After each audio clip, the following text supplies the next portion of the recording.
what made me get into the business? Before getting into real estate, I was in sales, corporate sales for Bridgestone Tire Company, of all things. And, the traveling and just the red tape, the bureaucracy of working for a big company, I liked the sales part of it, but I just didn't like the corporate side of things.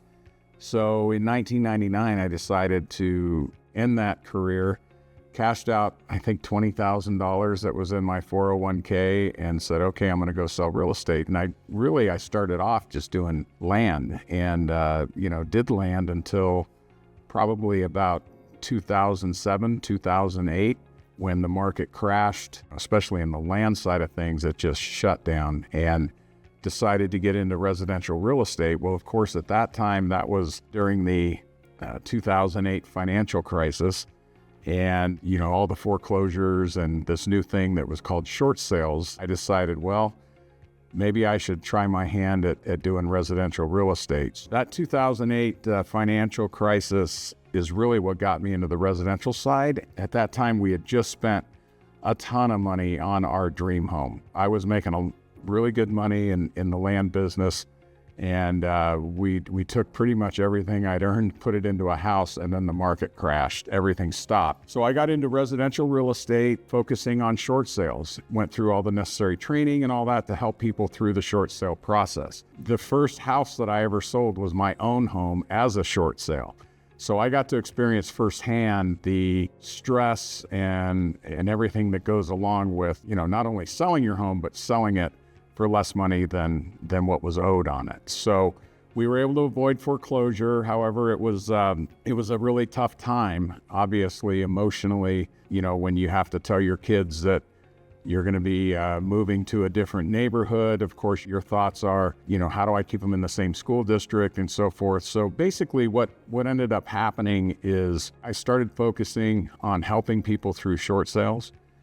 And I was able to really empathize with them. Not only did I have the strategies of how to get the short sale done, because I had just done my own, but I knew what that emotional roller coaster felt like and was able to use my experience doing my own short sale to help a ton of homeowners. And at any given time, for a while there, I was carrying 50 to 60 short sale listings. As you can imagine, I sat across the table from people going through one of the hardest times in their life. During that financial crisis, it was, divorce rates were up. I would sit at kitchen tables with people going through a divorce because of a lot of it had to do with the financial issues. So anyway, I was able to take that experience and build my residential real estate book of business, so to speak, with those folks that I was able to help. And what I found is 2-3 years later, once we got through that financial crisis, the foreclosures and so forth, people were calling me saying, Bob, our credit's back to normal.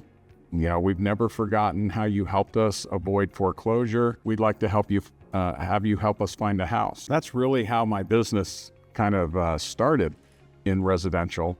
Going through the whole short sale foreclosure crisis, one thing I learned just through experience was the emotional and financial distress that comes with selling a home. At that time, it was foreclosure or short sale or what have you, but even today in a quote unquote normal market, there's still a lot of emotional and financial distress when it comes to real estate. They say that when it comes to stress levels, death, divorce, and then selling a home is number 3 for a family. So when I went through the worst of the worst, which was the short sale and foreclosure stuff with my clients, I learned, over time how to calm people's nerves and get them, keep everything in our lane and get them to the finish line. So yeah, working through that short sale foreclosure crisis really helped me to understand that, especially, for whatever reason, one of my niches has become working with senior or older people that are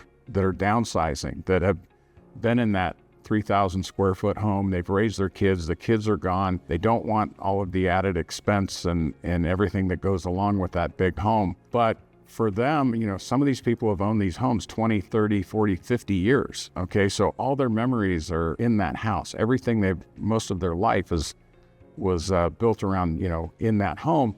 So there's a lot of emotional and financial distress when it comes to selling that home and going into a smaller space. I would say that, balancing that emotional and financial stress is something that I really specialize in.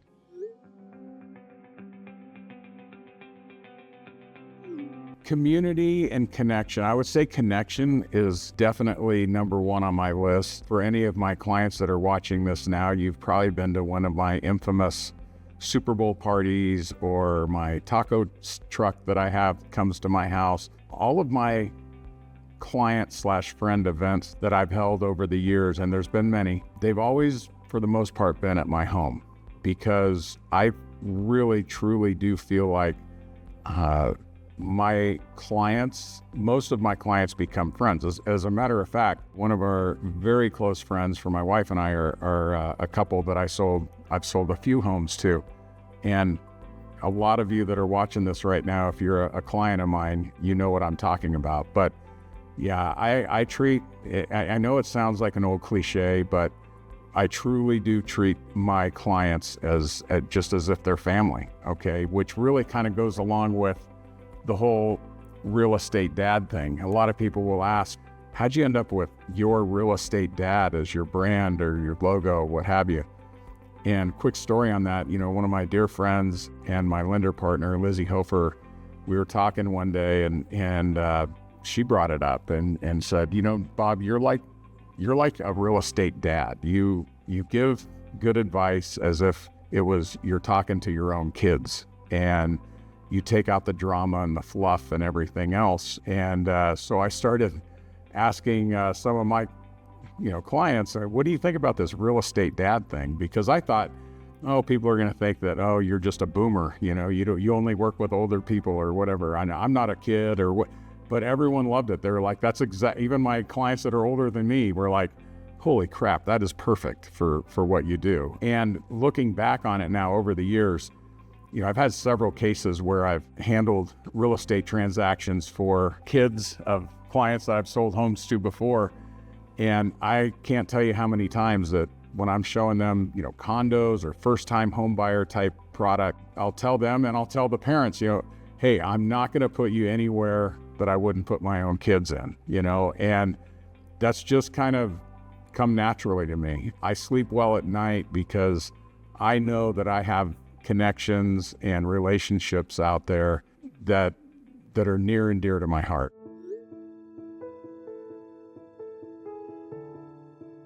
A little history, my grandmother passed away about 20 years ago, but she was the first licensed female real estate broker in Arizona.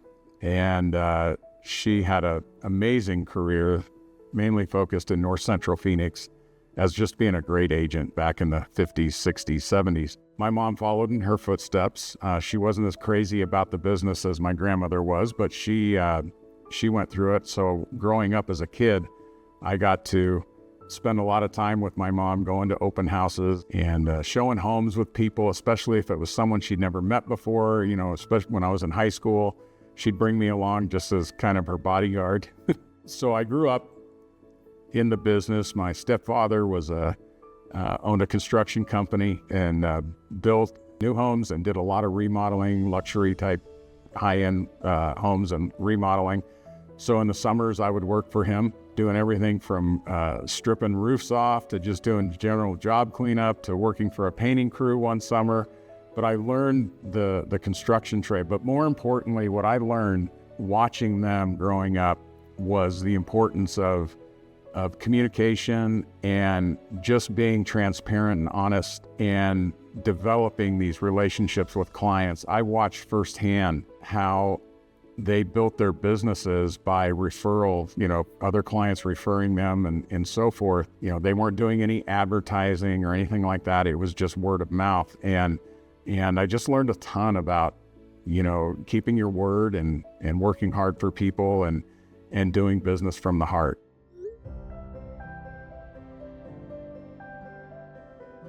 I've had this conversation with many clients over the time. I think the best analogy for what a good real estate agent does is we're like an airplane pilot. We're flying your plane. You've asked us to fly it. So Our job is to get you from point A to point B safely and with as little turbulence as possible. There's all kinds of graphics and things out there that make this comparison that talks about, 100 and some ways you'll hit turbulence. And I mean, there is a lot that goes along with it, but that's the best way to think about it. When I'm hired by a client to represent them, the biggest thing to remember is I'm not paid to buy and sell homes. I am paid for representation. The buying and selling home process, I've done it for so long that it's very easy, but the negotiating skills and the experience I have in just keeping everything in check, keeping everything going down the same lane and getting us from point A to point B safely is what I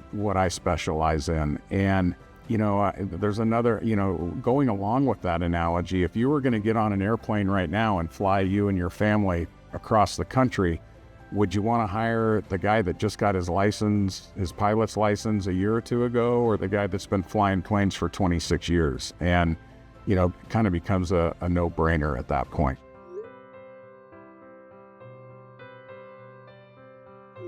So I think when we went through the whole financial crisis and it hit home, I mean, we had to short sell our own dream home and rent for 2 or 3 years. What I learned from that experience that I use every day when I'm dealing with clients is a lot of times the stress comes from the uncertainty. It comes from what is our next move going to be? And what happened time and time again during that point when I was helping folks sell their homes that didn't really necessarily want to sell their homes, but they kind of had to. The stress level went down considerably once the decision was made on what to do. During that time, people would lie awake at night trying to decide if they wanted to wipe out their savings in order to stay in their homes. And when they finally made the decision that I just don't want to keep doing this, we need to move on and put this chapter behind us, just making that decision is what alleviated so much of their stress. And it was a relief for them, for us, when we sold our home, to know that we didn't have that burden on our back anymore. And to this day, it's just kind of in my DNA now that when I see that stress coming up from clients, I'm able to kind of talk people off the ledge by explaining and reminding them that this is temporary. Once we get through this, I promise you're going to be happy.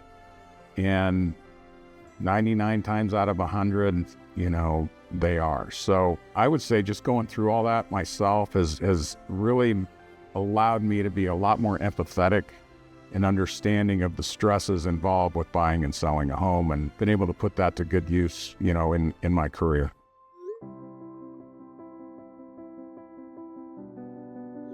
The best advice I can give anyone that's looking to buy or sell in this market right now is call a good agent that has been doing this a while, that has seen the ups and downs of this market, that understands different areas of the market and really is focused on helping you find the perfect home for your needs.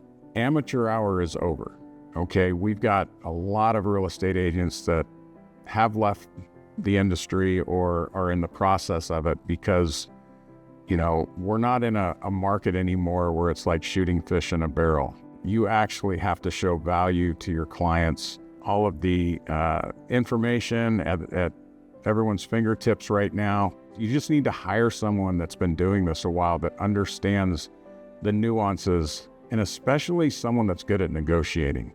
The market has shifted from a seller's market, which we've been in for the last 10 or 15 years, 10 to 12 years probably, back to a buyer's market, which changes all of the negotiating tactics that you need to put in place now. So I think the best advice I can give is really spend some time getting to know your agent and make sure that they're looking out for your best interests and not just a commission check.